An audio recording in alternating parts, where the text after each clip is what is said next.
Ito ang mga sumusunod na ingredients para sa siopaw dough. All-purpose flour,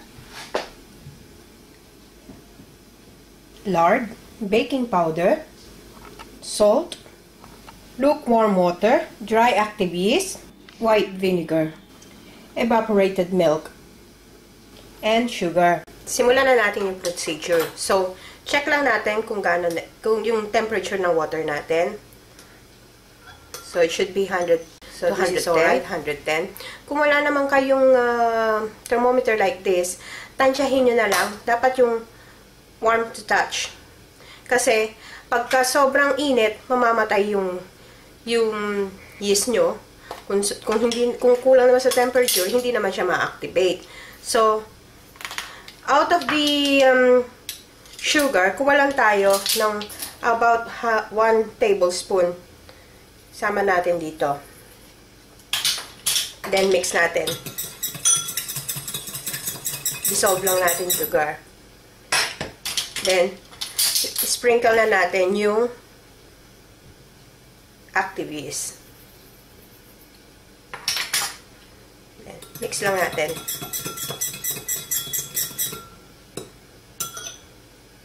So, gigisingin lang natin yung yeast, paalsahin lang natin. This will take up for about 10 to 15 minutes. Then, balikan natin. Ito naman yung para sa dough natin, ng siopaw. Andito na yung all-purpose flour. Pagsamasamahin lang natin yung dry ingredients like sugar, baking powder, at yung salt. So, i-mix lang natin maigi hanggang sa talagang totally. Ganitong halong-halo na siya, ilagay natin yung lard. Then, durugin lang natin using 2 knives. Yan. Kung wala kayong lard, pwede kayong gumamit ng cooking oil. Ano lang, durugin lang natin yung lard.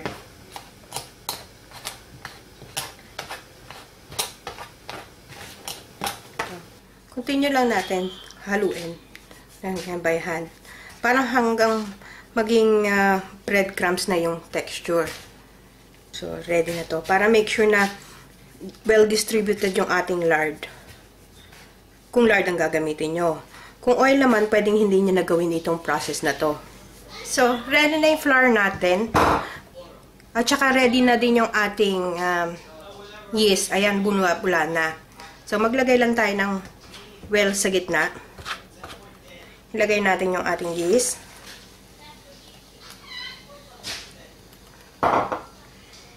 Yung ating vinegar at yung milk. Then, i-mix lang natin maigi. Ito, I just washed my hand. So, i-ready na natin to for kneading.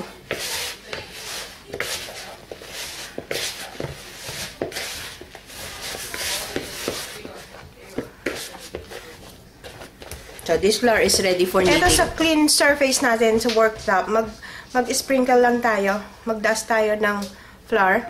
And then, i-ready na natin i-knead yung ating dough.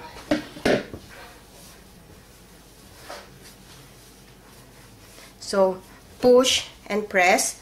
Push and press. Push. Push, press. So, ikot. Press. Press. Ikot. Press. So, pag medyo sticky pa yung inyong dough, like this one, mag-add lang kayo ng flour. Dahan-dahan lang ang pag-add. So, I've been kneading this dough for 5 minutes now. So, ready na ito. So, malalaman nyo kung ready na. Pagka yung smooth na siya, kung smooth na yung dough, so, para na siyang yung Play-Doh. So, i-roll lang natin siya. And then, yung bowl natin kanina, inanuhan ko lang, birinasyan ko lang ng oil.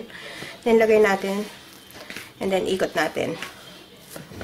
So, tatakpan lang natin to ng clean, moist towel. Like that. And leave it for an hour. Try natin later, 1 hour. Para kung alsa na yung ating dough. So, eto na yung dough natin. Bali, napaalsa ko na siya na at least more than an hour na. So, nag-double na siya sa size. So, pwede na natin itong ayusin. Ihulma. Dito sa clean surface, mag-sprinkle lang tayo ng flour. Lagay natin yung dough natin. So, butasin lang natin sa gitna.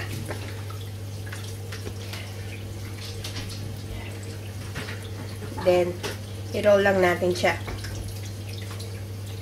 Okay, using a dough cutter, hatiin lang natin to into 10. So, hatiin natin sa gitna.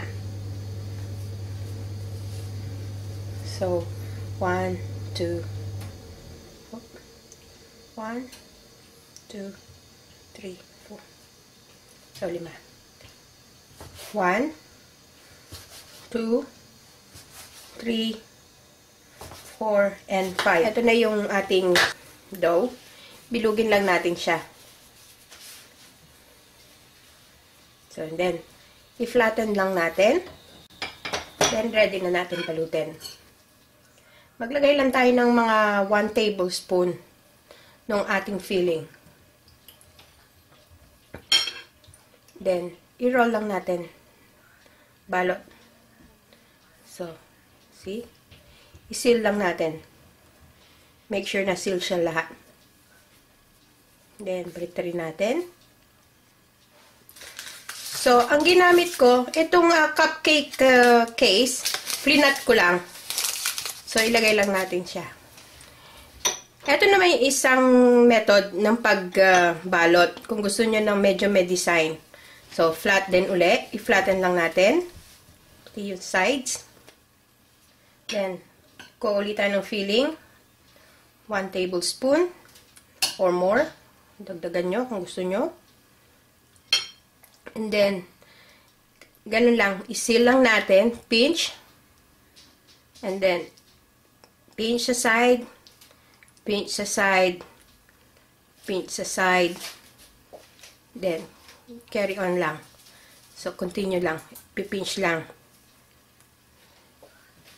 So, yan. Then, make sure yung ibabaw sarado din.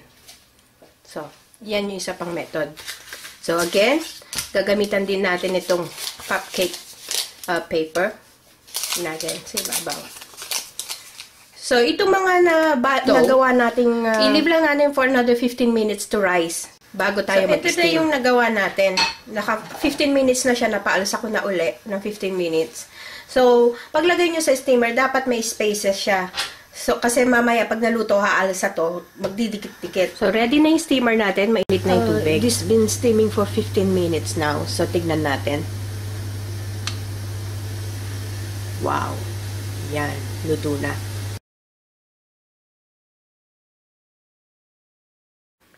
Here are the following ingredients for our siopaw filling. Pork, sliced into small pieces. Yan. So, maliliit lang siya.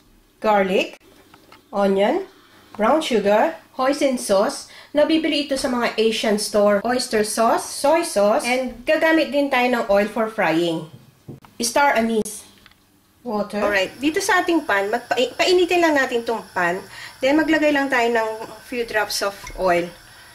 So, then, painitin natin. Na mainit na yung oil, lagay na natin yung garlic. Mag-gisa lang tayo. So, yung garlic, hanggang maging golden brown. Ito yung ating onion. Lutuin lang natin maigi itong onion at saka garlic. Okay, luto na itong ating onion at garlic.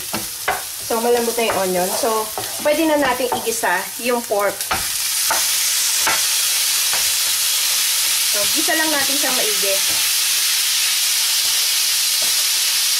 You would notice na ang ginamit kong pork, yung talagang tinanggalan ko ng mga taba. Kasi, mamaya, pagka ma-oily siya, mahirap ibalot yung ating siopaw. Ayan, gisang-gisa na siya. Kasi lumalabas na yung juice ng pork mismo. So, pwede na natin ilagay yung ating mga ingredients. So, ilagay natin yung water, yung soy sauce, yung ating oyster sauce, sugar, at yung ating hoisin sauce. Then, yung ating isang star anise. Haluin lang natin maigi. So, lutuin lang natin to. Let it simmer for about 20 minutes hanggang medyo lumambot na yung pork natin. Sa medium heat lang or small, low heat. Then, balikan natin. Alright. So, ready na din itong ating meat, yung asado. So, na-absorb na lahat yung sauce. So, this been about simmering for about 15 minutes na. So, na-absorb na yung sauce. So, patuyuin natin maigi. And then, pwede na natin itong hanguin and palamigin. Ready for filling. Kasi na, malamig na yung filling natin. So, pwede na tayo prepare nung para sa dough.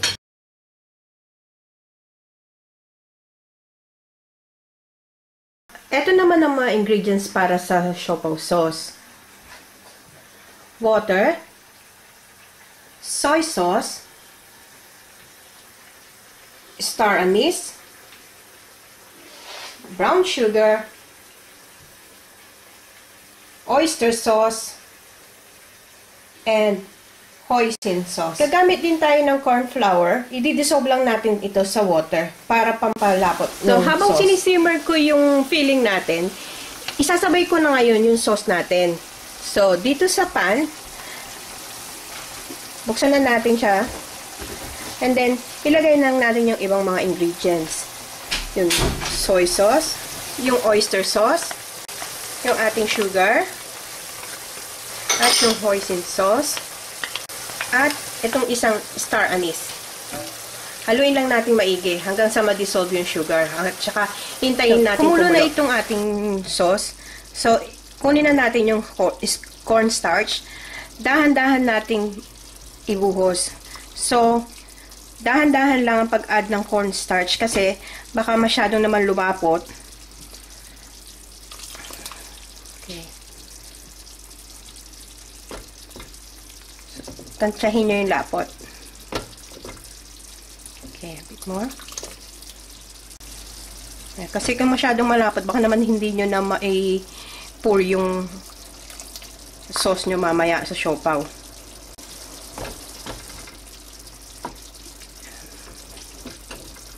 Okay, konti pa.